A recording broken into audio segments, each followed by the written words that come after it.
Between Washington and Beijing, from Riyadh to Tehran, its geography, alliances and diplomacy have made Pakistan a quiet but persistent mediator.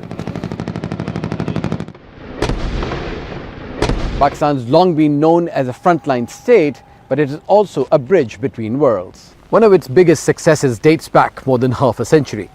In 1971, Pakistan facilitated a secret meeting in China for the then US National Security Advisor Henry Kissinger, laying the groundwork for the normalization of relations between Washington and Beijing. Nearly 2 decades later, Pakistan played a central role in the Geneva Accords, which led to the Soviet withdrawal from Afghanistan. And more recently, it helped the 2020 US-Taliban agreement signed in Qatar. Today, Pakistan is navigating a far more complex world. It maintains security cooperation with the US and deep ties with China, as well as long-standing links with Saudi Arabia.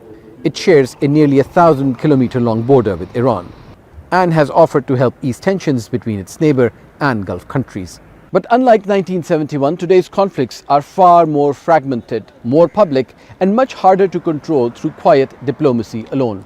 Pakistan is leading a new quadrilateral effort to bring an end to a war which just days ago threatened to, quote, erase a civilization. But peace is still elusive and the pause in hostilities is shaky at best. This is a temporary ceasefire. Our destiny is to achieve permanent peace. The US and Iran are still poles apart.